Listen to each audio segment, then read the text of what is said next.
Okay, just looking over the problems, trying to determine which might be the easiest problem to do and the most difficult problem to do. I'm certainly going to look for the easiest one to do, and I'm going to say one looks pretty easy to do because they really want me to find the nearest integer. And that basically just says, do I understand logs? But I notice that they're mixing logs. They got log base 2, log base 3, log base 5. So I'm going to write everything in the same base. And the way I'm going to do it is use the base change formula. And I think it's going to be easy to do that. And it might be easy if I can see some relationships once I get them in the same base. So log base 10 of 27 over log base 10 of 2 times, I'm going to change the base on the other guy, and that's going to be log base 10 of 25 over log base 10 of 3, all right, times, and again, I'm changing everything into log base 10. Hopefully I'm going to see something quickly. If not, this could be a difficult estimation problem. So log base 10, 32, over log base 10 of the number 5. All right, so I got more problems on my hands. You got more logs. You're not kidding. I started with 3, and now I got 6 logs.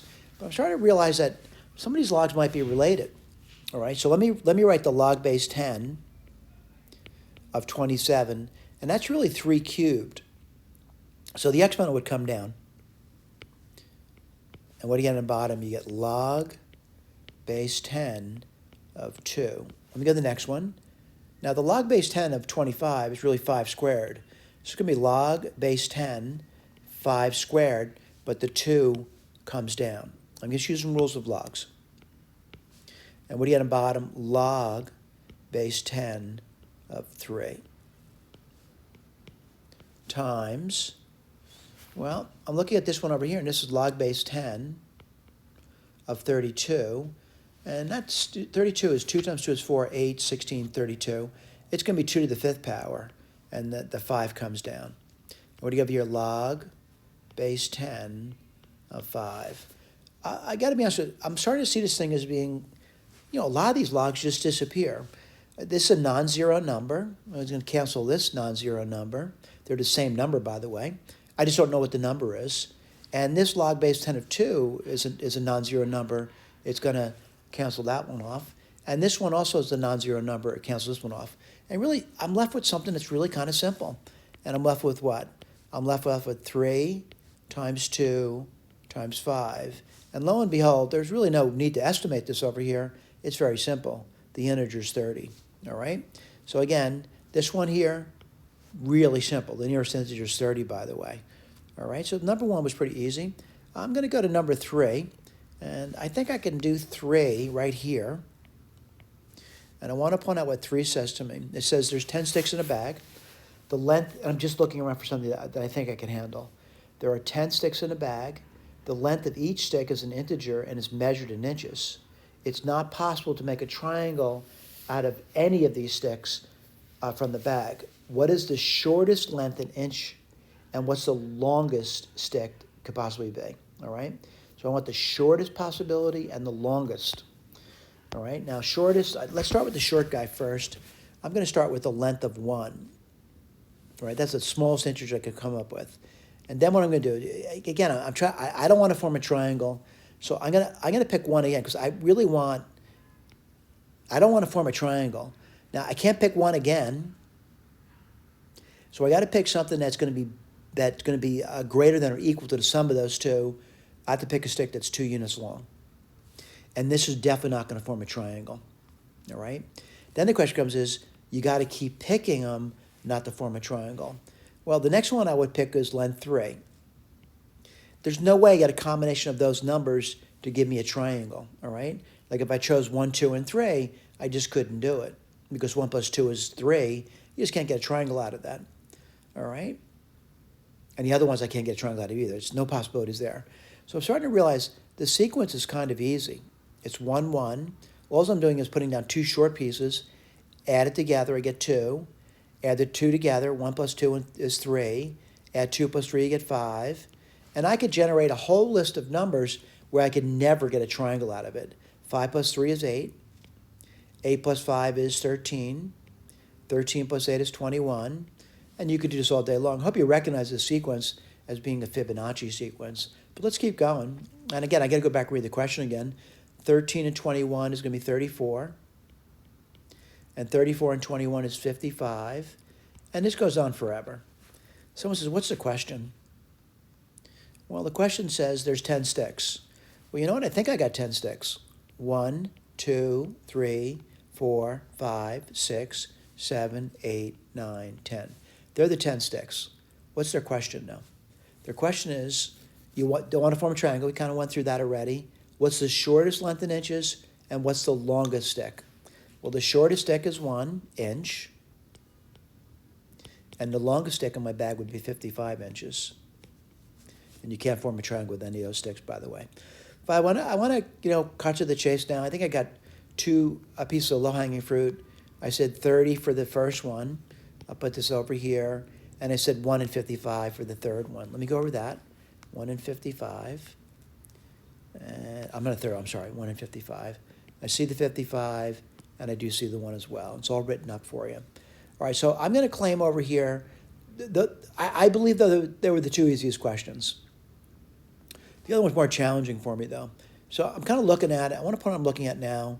I'm looking at number 2. I'm looking at number 4. And I'm looking at number 5. All right? And, I want to start talking through it, but I want to, get to the key. And because I realize what happens to some students is they look at these problems, I don't even know where to start the problem. And this is where you study somebody else's work. But the problem when you're studying somebody else's work is you don't understand the work unless they explain it to you. All right? Now, that's one of the big complaints about math books. They always say, oh, you don't show enough steps, that's why I can't follow. Well, I guess the real reason you can't follow it is you don't know what they've done or have a minimal skill set to know what they've done. All right? And that's a problem, by the way. It's not just, some students. It's all students look at answer keys or textbooks say, oh, they didn't put enough steps down. So what I want to do, I want to kind of talk through it. And as I talk through this over here, I'm hoping you realize that I'm reading the problem, but I need to explain what I wrote down here in the blue area. It says, in this problem, A and B represent real numbers. So A and B can be any numbers in the universe, all right? Given that the maximum value and minimum value of the function, f of t, equals blah, blah, blah, differ by exactly 10, all right? So one thing I do know for sure is A and B can't be simultaneously 0. Because if they were, there's no way I'm going to get an exact difference of 10 between those two. I mean, that f of t would just be always 0. And that's probably an important thing to mention, that A and B can't be simultaneously 0, all right? But A and B can be real numbers, all right? Now, what they want is they want the difference between the top and the bottom to be 10 units. And I do know it's a cyclic function. Now, what does that mean? Looking at the function, it's going up and down, all right? Now, I'm not going to graph it, but it's going up and down, up and down, up and down, up and down. I know that. What do they want to do? Between a maximum and some minimum, they want the difference to be 10 units. All right, so what I'm going to do is I think I know how to min-max a problem, and I want to, oh, you know what? I don't think did I check the other one? Yeah, I already checked. I'm sorry. I thought I didn't check it. So I want to write down the function, and I want to go through the calculus technique to do it. So what do you get over here? F of t is equal A sine t plus b cosine t. And remember, A and B can't be simultaneously 0. Now, if B is 0, the problem becomes substantially easier. But again, I got to get this problem understood because they want the largest partial A plus B. One of the possibilities right off the bat would be a 10. Right, just set A to be 10 or minus 10. 10 and B to be 0 or vice versa. All right, I'm going to do the derivative.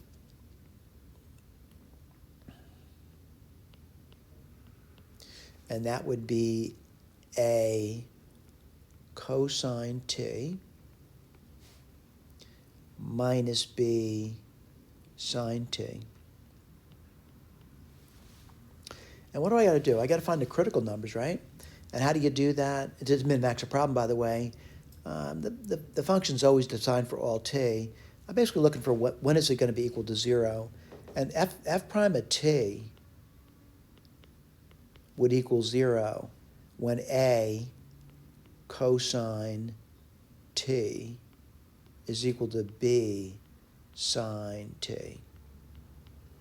So remember this, I said that they can't be simultaneously 0. So what I'm going to do is I'm going to simply divide by a and say a is not 0. All right, I'm going to divide by a and say a is not 0. Or I could divide by b and say b is not 0. I think I'm going to do that. And because the reason I say that is I'm starting to realize that if I get a and I divide it by b, and then I divide both sides by cosine of t,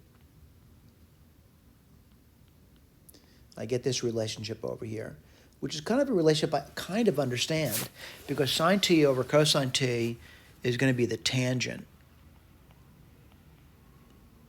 Again, you may want to take a moment to think about this. I basically said b can't be 0. And I'm going to say,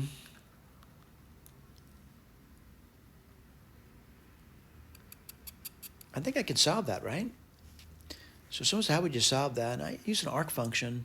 And let me write this down for you. So t would equal the arc tangent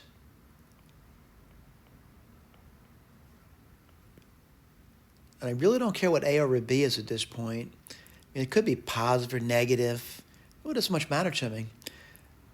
I know the angle's got to be between between minus pi over 2 and pi over 2.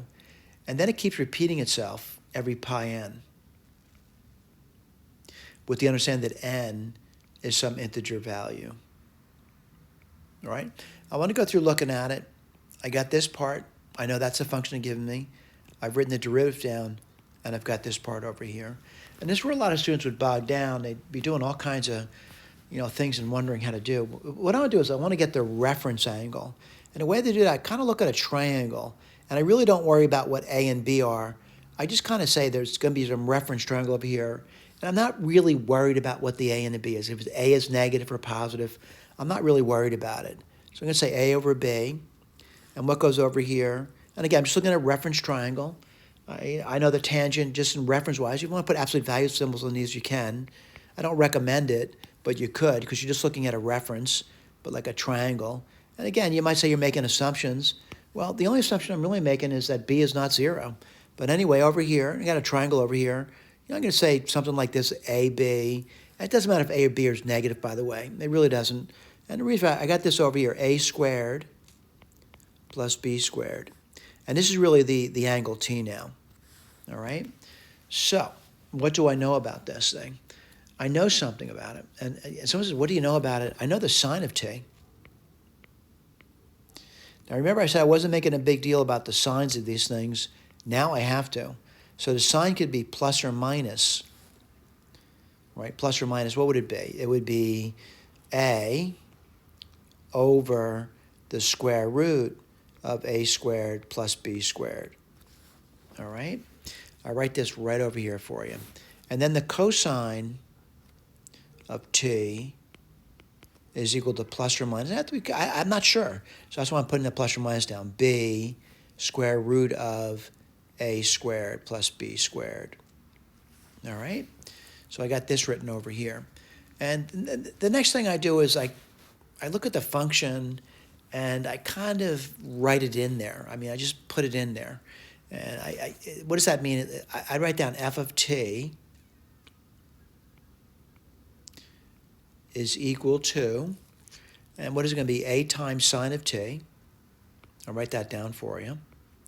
Sine of t is going to be, plus or minus a over the square root a squared plus b squared. And then what do I get? Plus b times, plus or minus b, right? Over the square root of a squared plus b squared. All right?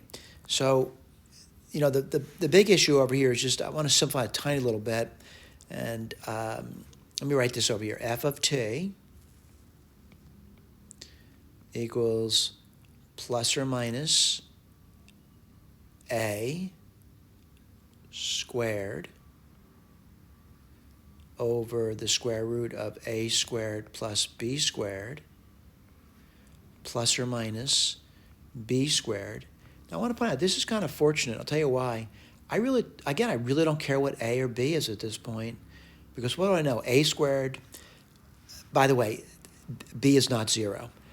What I do know now, though, is I know that if b is not 0, that's nice to know, but a squared is a positive number, and b squared, it's really kind of simple. Every single thing is being squared over here. So what's the maximum this could be? What's the maximum f could be? Well, if I looked at it, it always say a squared plus b squared. I'm looking at the maximum that this could be over here. And the maximum could be a squared plus b squared over the root of a squared plus b squared. By the way, this simplifies, if you want, to just this over here. All right? Now, sometimes I wonder what the minimum would be. The minimum would be minus a squared plus b squared. I'm just looking at the function. I just plugged it in. That's all I've done. The critical number over this. And again, that would be pretty simple. It gets this over here. Now, what do I know? And again, you may not remember, because I always have the problem I don't remember. They say the min-max differs by 10. So, by the way, I want to point out these things are written over here for you. So if they differ by 10, what does that mean? The top minus the bottom. Well, minus a minus is plus. Would have to be 10. All right? And I'm really kind of fortunate that things squared out nicely. So what's it going to be? It's going to be 2 root a squared plus b squared is equal to 10. And then I'd say to myself, a squared, the root of a squared plus b squared is equal to 5. All right? I still have troubles, by the way, because I haven't answered the question. But at least I'm getting to this stage over here. What do they want to know? They want to know the largest possible value of a plus b. One thing I know now by looking at this is I know a squared plus b squared is equal to 25. All right? But I still don't know what the maximum value of a plus b is. All right? So I got to kind of figure it out. But I'm working from this piece of information to try to figure that out. And this is where, understandably so, people get stuck. They don't know where to go with that. And they don't know how to get that, what the a plus b is in the problem.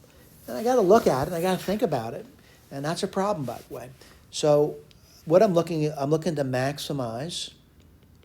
And by the way, there's other ways of doing it. Don't think the way I'm doing it here is the only way to do it. I'm trying to maximize this. You can look at it. And I'll write this down. A plus b squared. Someone says, why would you do that? Because I kind of see something from this. And what do I see in it? I'm seeing this thing at some point. All right? So if you were to multiply that out, what would you get? You would get a squared plus 2ab plus b squared. But then I got that ab in it. And then I got to look around. Is there some way to get that? And I'll write this down for you. So a plus b squared. I want to see that. I'm going to say 2a squared plus b squared. Right? Now, if I did that, I hope you realize that I have to subtract away, right? Minus, this is the tricky part, minus a squared minus b squared, and I would get a plus 2ab there. All right, let me keep writing this over. There's going to be 2a squared plus b squared. I know what that is. I'm going to give here, this would be actually minus a squared minus 2ab plus b squared. Now, keep looking at this. I'm going to see if I can get there. This is going to be a squared plus b squared. And this would be minus a minus b squared. All right? So a minus b. All right, so let's write this down. We got a plus b squared is 2 times. Well, I hope you realize that a squared minus b squared would be 25, right? It's right up here. So 2 times 25. And I got this problem over here. And it is a problem. I'm not saying it's going to be something that's easy to do. And what do you have here? A plus B squared is equal to 50 minus A minus B. All right? So someone says, how could you make that to be a maximal value? Right? And again, we're trying to maximize A plus B. Well, in order to do that, I want this thing over here to be as big as possible. All right? I want it to be as big as possible. So I'm saying one way to do that is just let A equal B. All right? Let A equal B. And if I did that, what would I get? I would get A plus B squared. Right? You know what I'm doing over here? A plus B. Oh, you know what? I forgot to do this thing over here. I'm sorry. If I said A is equal to B, this would be 2A squared is equal to 50 minus 0. Because if A equals B, the second term, A minus B is 0. And I think I'm getting close now. So 4A squared is equal to 50. And let me write this over here. A squared. And again, I'm letting A equal B to maximize this over here because I want to get rid of this term here. I'm sorry. I forgot to put the square there. Sorry about that. Again, to maximize that side, and I apologize for not putting the 2 there, otherwise it wouldn't have made sense. A minus B is certainly to make that, it's 50 minus a number, and A minus B, regardless of the numbers, going to be 0 forward. But to make it as small as possible, I just say A equals B to maximize it. Sorry about that. So A squared is going to be equal 50 over 4, or 25 halves. So A is going to be 5 over root 2. By the way, that's plus or minus. But again, I got to think again. I got to think. But I want to make A plus B as big as possible.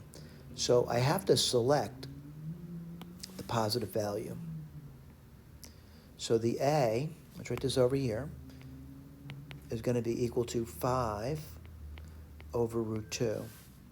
So the question now becomes is, what's the answer? And the answer is going to be the maximum value of A plus B would be 5 root 2. Again, I said A equals B plus 5 root 2, which is going to be 10 over root 2. I'm going to multiply top and bottom by root 2. You're going to get 10 root 2, and root 2 times root 2 is 2, so the maximum is going to be 5 root 2. All right, they got it written right over there. All right, so that's a tougher problem, by the way, especially, you know, you wonder about these things and how you're going to do them, and you follow along till you find something, all right? And that's just a lot of writing in that too, isn't there? That's a tough problem. So I'm going to go to another one, and the one I'm going to go to is number 4. Now, one thing I want to recommend in number 4 is you'll kind of read it and get a feel for what they're asking for. And I'm kind of reading it. Let me just put this on the side over here. And I want to see if I can make sense out of it. They say they have a triangle ABC, the sides AB. Let me put this down over here. This is A, and that's B. They say it's 6 centimeters long. Let's put 6 there. Then they got a side BC and AC. They say BC is 3, and AC is 5. So I'm going to put C over here. And it looks sort of like this over here. I realize a lot of people looking at this now say, oh, that's a right triangle. Maybe. I don't think so, though. Let's take a look at that. If that's a right triangle, I bet you think C is a right angle, right? But I don't think so, and I'll tell you why. Pythagorean theorem, I get 6 squared is equal to 3 squared plus 5 squared. And this is, my thinking's pretty bad over here. This is 36. And is this equal to 9 plus 25? And the answer is no. So this is not a right triangle. It is not a right triangle. So don't assume it's a right triangle because of your bad drawing. It's just not a right triangle. All right, so this is not a right angle. C is not a right angle. So then I got another problem. It's not a right triangle, so now it's going to be a little bit more difficult. But anyway, it goes over, you know, it says, you know, AB Oh, I'm sorry. I'm reading the blue area. I shouldn't read the blue area yet. So I'm just looking at my picture. And then it goes as the angle bisector of C. And this realizes that, what's the angle bisector? It's going to be a line, oops, sorry about that bisects the angle C. And what does that mean? Whatever the angle is here, it'll be identical to the angle over there. And it says it intersects it at a point that they refer to as D now. All right? And what they want to know is they want to know the length of the line segment AD. They want to know this length over here. All right, so there's some things I do know. And someone says, what do you know? I know this, and I'll write this down for you. I know the length of AB is 6.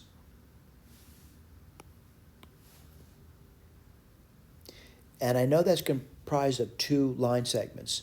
One of the line segments is AD, and the other one's going to be the line segment BD. All right? Let me point that out to you. This is the line segment BD, and the other one I got in red is AD.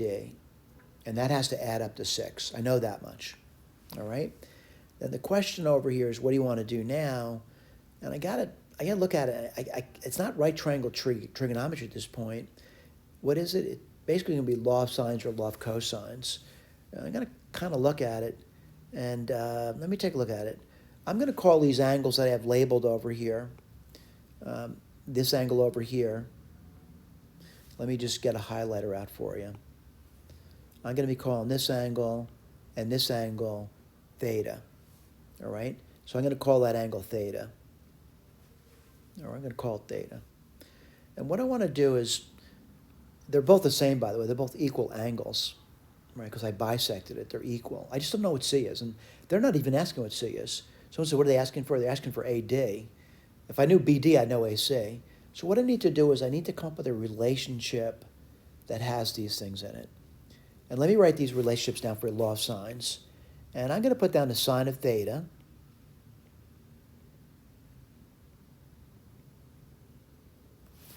Right, over, let me do BD now. I'm kind of looking at that. And I'm going to say it's the same thing as the sine, I'm going to call this x. It's the same thing as sine of x. And what's side opposite x? 3. All right, so that's not so bad. You got that part down. All right, so I have that. Then someone says, what are you going to do now? I got that down. And I got the BD. If I knew BD, I would know AD, and vice versa. Let's keep going here. So, the angle over here is going to be 180 degrees minus x.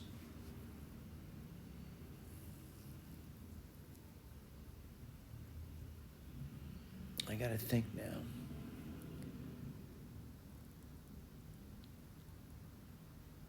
So I'm going to write this down. The sine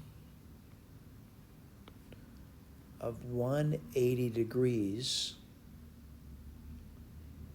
minus x. Well, the side opposite, oh, you know what? I see something right now. And I'll write this down for you. The sine of 180 degrees minus x is really the same thing as the sine of x. That's an important fact, by the way. And you can verify that using some formulas or just reasoning if you want. Let me just see if I can do something here. So the sine of ADC over 3, let me write this down for you. The sine of 180 degrees minus x over 3. Well, the same thing. Well, that's helped me at all, though, by the way.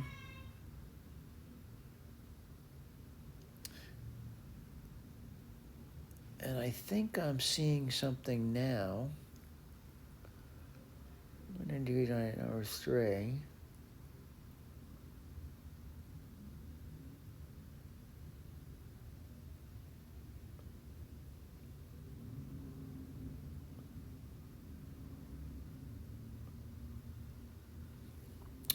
And I got to think. And that's the problem when you're on a competitive exam. You're thinking, it takes too much time to think. You might have a tough time with that.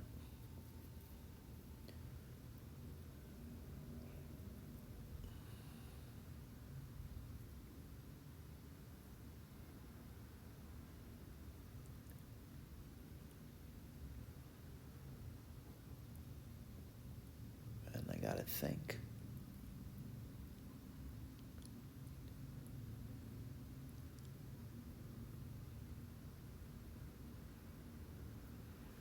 And then write this one down. The sine of 180 degrees minus x over 5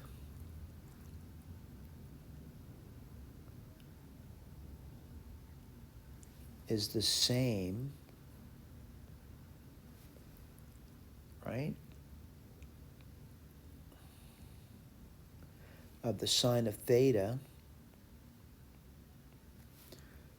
over AD. I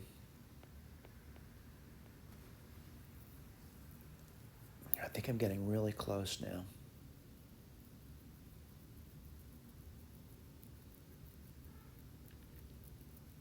And what I'm going to do here,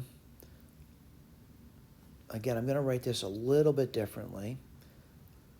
I'm going to write it as 5/3 times, I'm just writing this again, that's all I'm doing, sine of 180 degrees minus x over 5. I haven't changed anything. It's still the same thing we got there.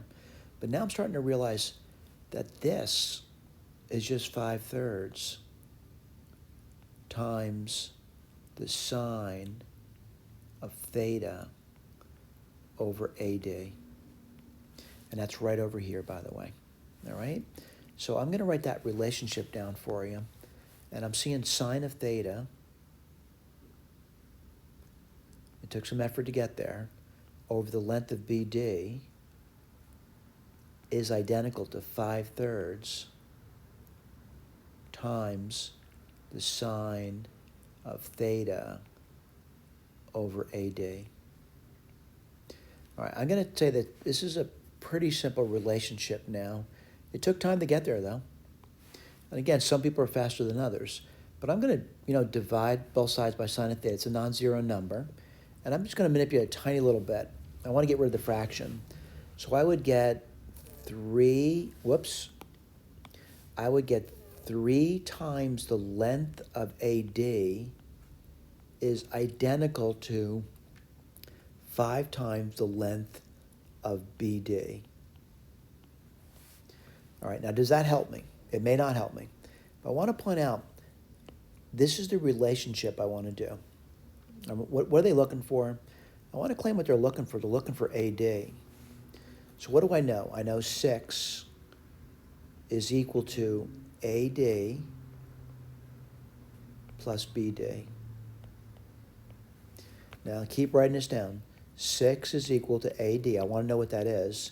And do you know what BD in terms of AD? You do. What is it going to be? 3 divided by 5 times the length of AD.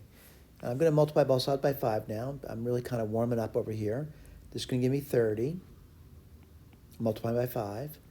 5 AD plus 3 AD.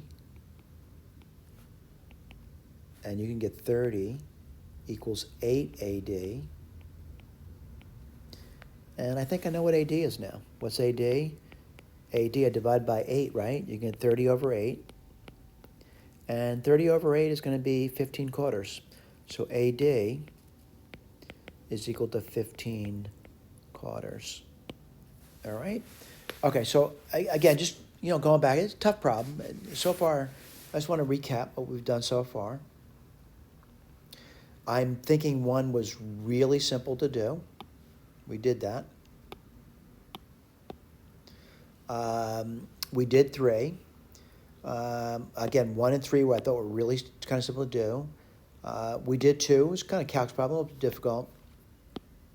We did 4. And my opinion about 5, I think 5 is really the toughest problem there. There's 3 unknowns in a maximal problem.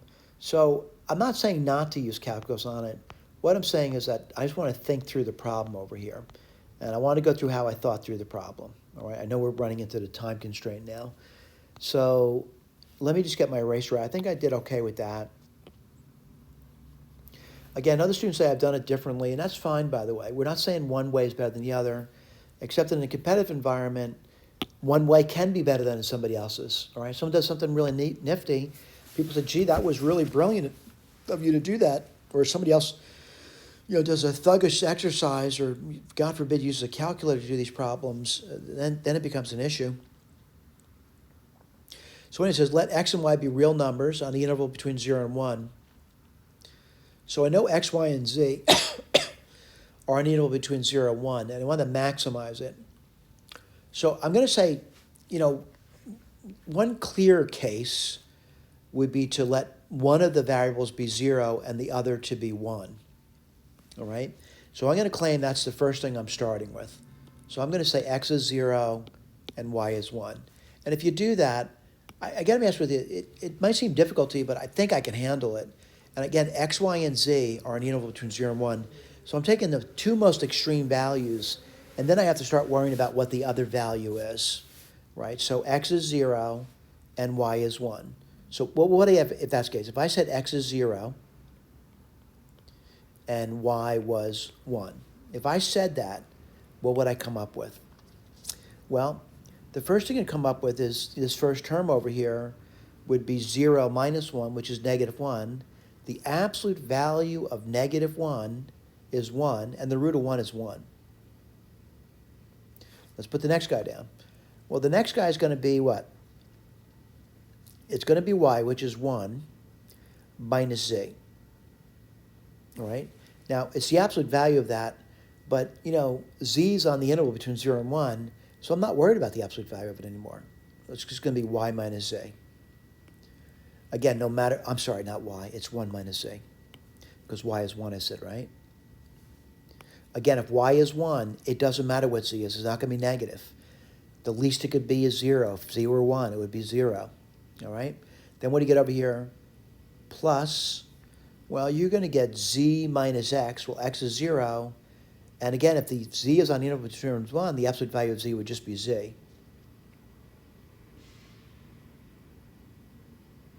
All right? Okay.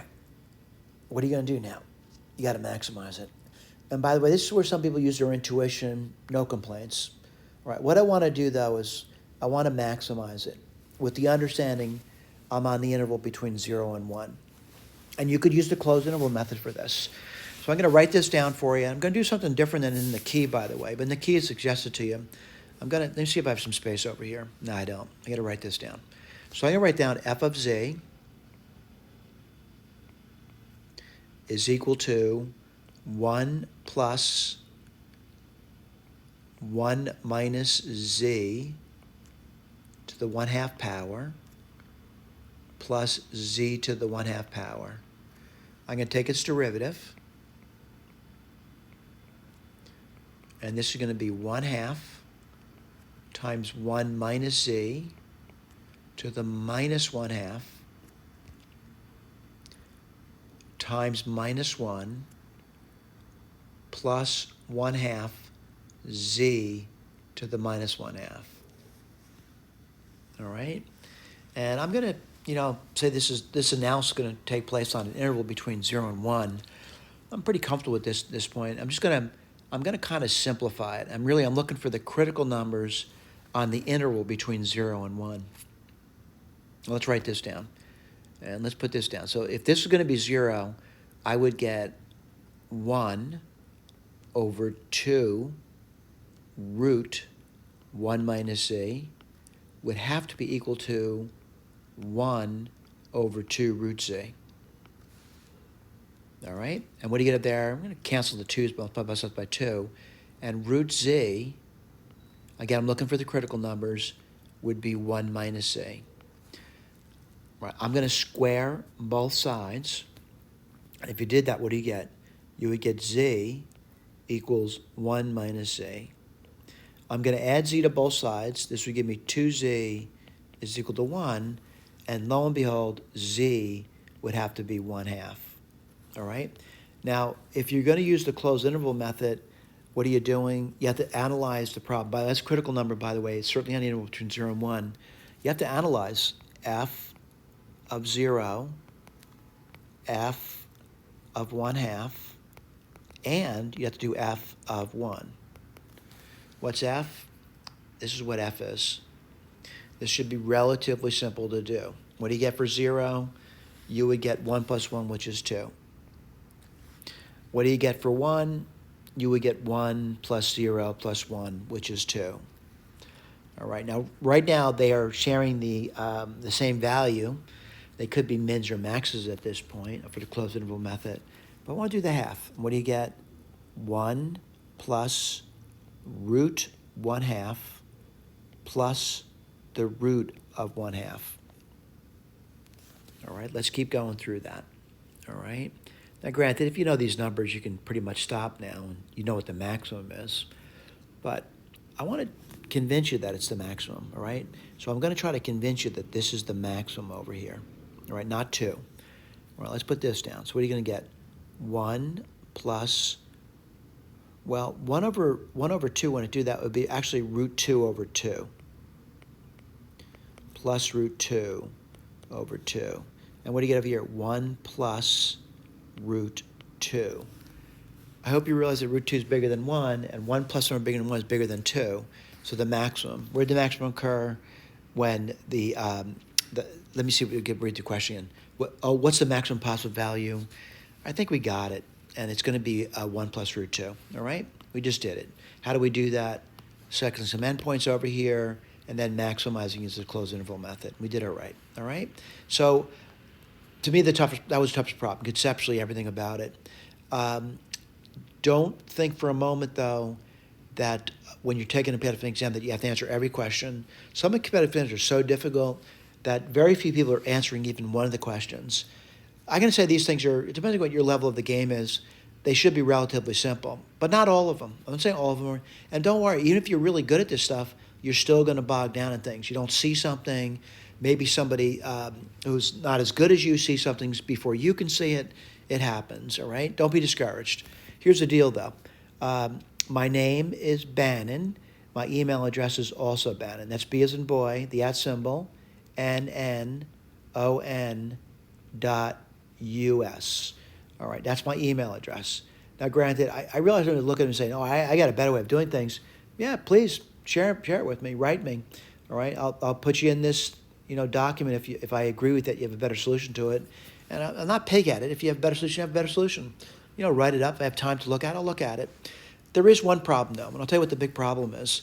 I may not have the time to look at what you write. So if a lot of people are writing me, I just don't have the time to look at it. I really don't.